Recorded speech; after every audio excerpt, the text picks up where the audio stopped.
Hello, this is Starslayer, and I'm doing the commentary for Stage 8 of this Super Castlevania 4 playthrough, played by Morn.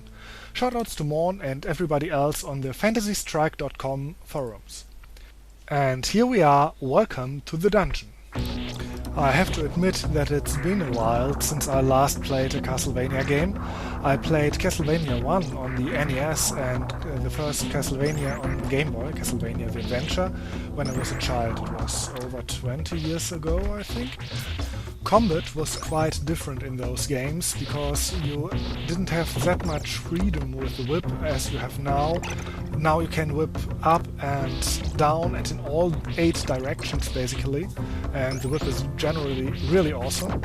Also jumping is much better now here in Super Castlevania 4. I never quite figured out how the stairs work though. I mean, we just jumped right through the stairs and sometimes you walk on them. I'm not sure how this works. I never played Super Castlevania 4, I have to admit. So this is a really weird experiment here with this commentary. But I'm certain that I have enough to say anyway. Now here we see those little platforms with the spikes, and I suppose those are instant death spikes, which were quite common in the old Super NES days. Basically, you saw some spikes, you knew, well, I die if I touch them, so better not touch them. Now, that was a little weird. I'm sure he just landed in the water, but he jumped out of it again and nothing really happened. Weird water down here in the dungeon. In a previous stage, it was mentioned that the crosses are really awesome, and one of the few sub-weapons which are better than the whip itself, and we just saw a bit of cross-action here, or better, multiple cross-actions, the 3 flying at the same time, triple crosses all the way. Speaking of sub-weapons, a common complaint that I've heard about this game is that, nice jumping there, is that the sub-weapons are really weak or not that strong compared to the whip, which is basically the whip's fault for being so awesome in this game.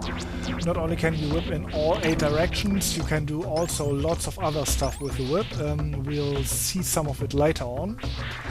But the whip being so awesome is just stealing the other weapons, the sub-weapons thunder.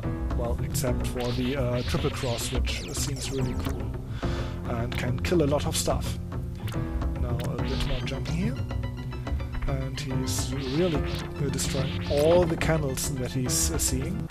Sometimes he even destroys the walls because there's something hidden in there. Personally, I wouldn't eat something that was stuck in a wall for who knows how long, but at least it heals and therefore fulfills an important purpose in a video game. A video game to which we don't need to apply modern healthcare principles. I guess we're going down there, and while we're going down we can enjoy the nice cozy atmosphere of this dungeon, or not, because there's a flying Medusa head, and everybody who's played Castlevania games or has heard anything about them knows that flying Medusa heads are one of the most feared and most hated types of enemies in the whole franchise. Now here comes a part I've mentioned earlier. Weird stuff with the whip. I mean, he left the whip just hanging there, and it kills the enemy. How does that work? I mean, he isn't really whipping with the whip. He's just letting it hang there. Well, so much for the whip being a bit too awesome for its own good. Anyway, we're going further down while avoiding death traps, deadly spikes and tentacles from the ground, while using the stairs, which I still don't know quite how to use them. Well, I'm not playing the game, it's Morn and I'm just commentating here.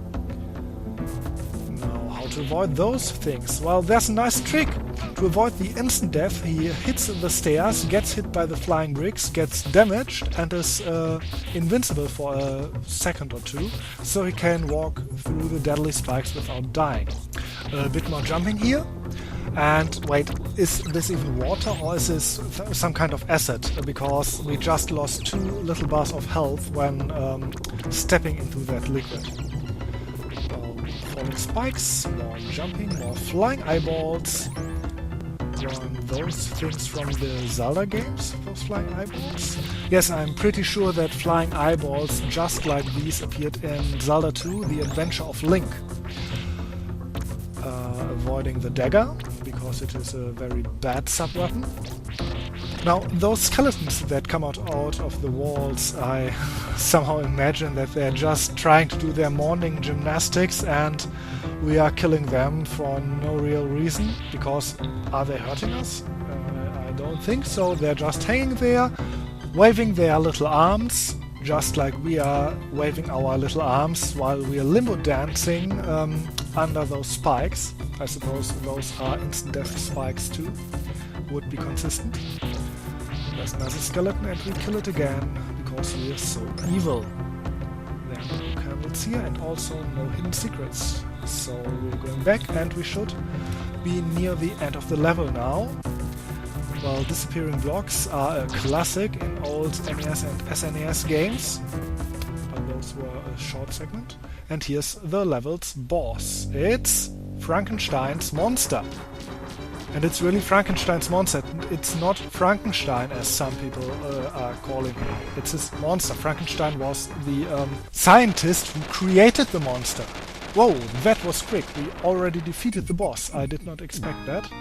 Getting the little orb, and I really like that victory music which we just heard. And that's the end. Thanks for watching and thanks for listening.